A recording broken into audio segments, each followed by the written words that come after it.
Del Evangelio según San Marcos. En aquel tiempo, como la fama de Jesús se había extendido, el rey Herodes oyó hablar de él.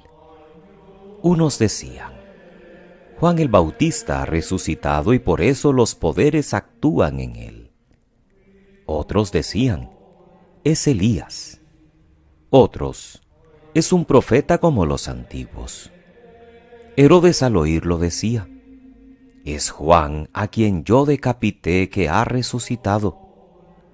Y es que Herodes había mandado prender a Juan y lo había metido en la cárcel encadenado. El motivo era que Herodes se había casado con Herodías, mujer de su hermano Filipo, y Juan le decía que no le era lícito tener la mujer de su hermano.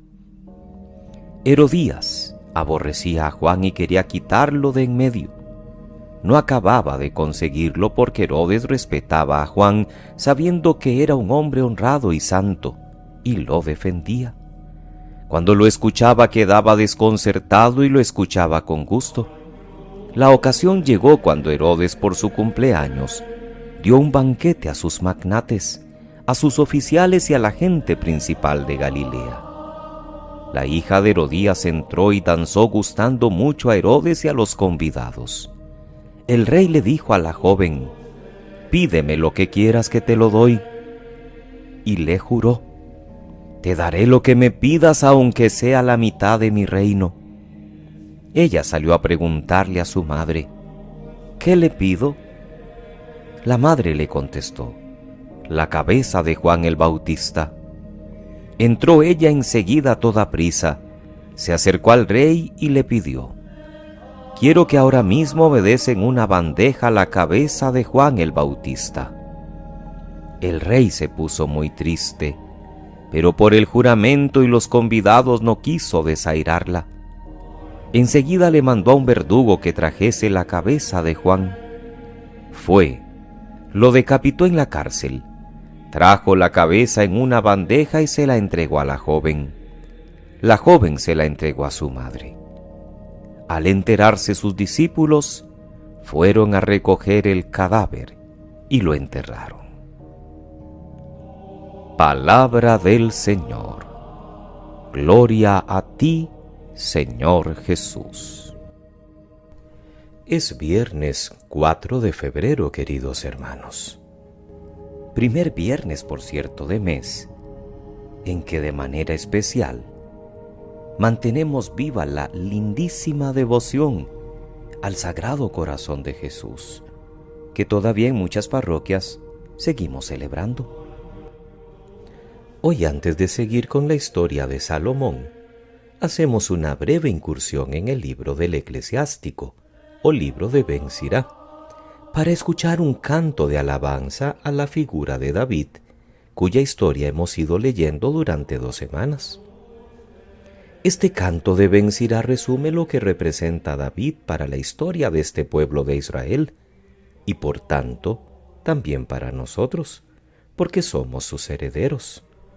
No podemos olvidar que Jesús de Nazaret, el Mesías, ha venido de la casa de David y los evangelios le llaman muchas veces Hijo de David.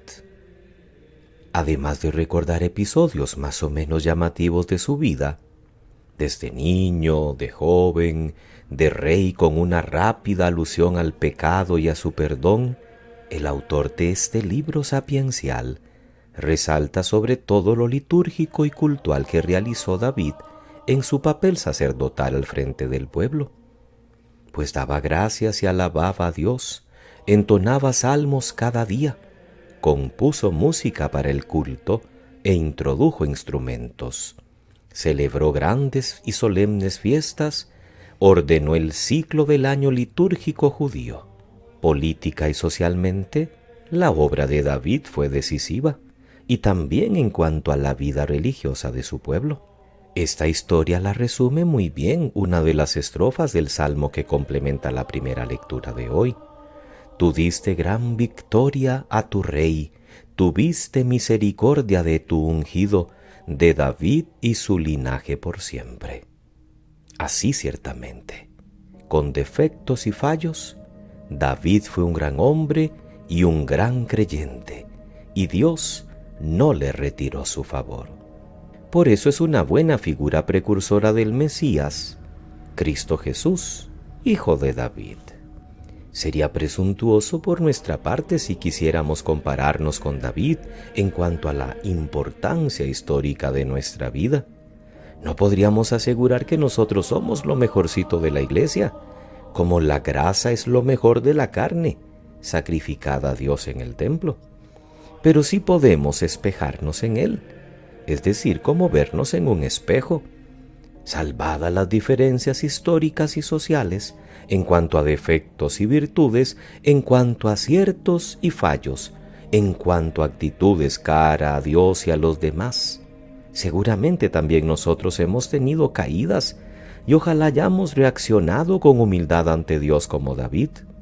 Habremos tenido ocasiones para perdonar a los que no nos miraban bien.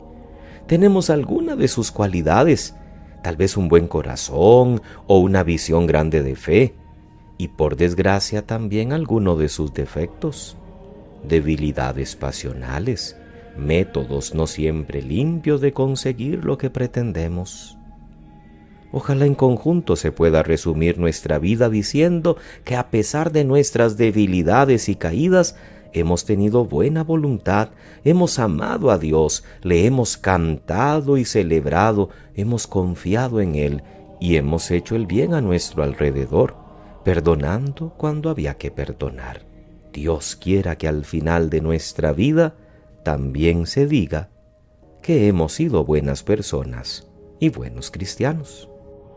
El Evangelio de Marcos hoy pareciera ser lo que se llama en el cine un flashback, es decir, un volver hacia atrás antes de continuar con la misión pública de Jesús. Y digo que regresa porque pone en labios de Herodes el desenlace de la vida del Bautista. La figura de Juan Bautista es admirable, un defensor de la verdad, un hombre que no titubeó nunca en su misión, denunciando el mal y preparando el camino del Señor. Por cierto, de la muerte de Juan Bautista también habla Flavio Josefo, que es uno de los grandes historiadores de la antigüedad, y la atribuye al miedo que Herodes tenía de que pudiera haber una revuelta política incontrolable en torno a Juan.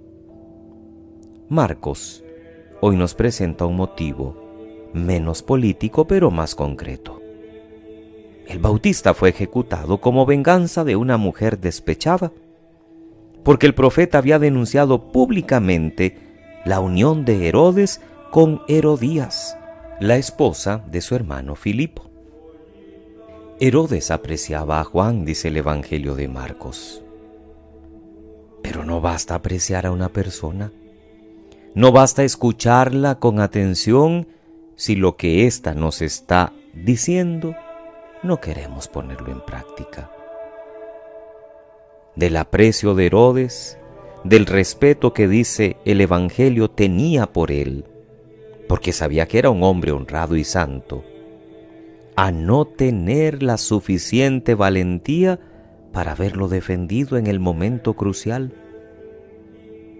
Se ve que Herodes era un rey voluble, un rey al que la mujer hacía como quería. Y al final son dos mujeres las que terminan haciendo lo que quieren con Herodes. Una porque danza, la otra porque pide la cabeza del Bautista. Han pasado muchos siglos y hoy se sigue pidiendo la cabeza de los hombres de Dios, especialmente cuando nos predican con el ejemplo, más que con las palabras. Juan no sintió miedo, hizo lo que tenía que hacer. Y nosotros estaremos anunciando también con valentía el Evangelio y denunciando en primer lugar en nuestra vida el pecado para luego ayudar a los demás. Tenemos que aprender a denunciar, pero sobre todo a actuar Juan no sale a hacer un polvorín en el desierto, sale a anunciar, a denunciar, pero actúa con hechos, con obras muy concretas. Aunque estemos amenazados de muerte, no dejemos de dar un testimonio coherente y profético. No dejemos de anunciar la buena noticia de la salvación con nuestra vida y a veces, si podemos, también con nuestras palabras. Algunas veces nos escucharán, otras veces caeremos mal. Lo importante es que no cedamos ante la presión de los poderosos, que no nos callemos por miedo, que aprendamos a confiar en que Dios siempre está de nuestra parte. Que pasen muy feliz viernes, queridos hermanos. Que Dios les bendiga.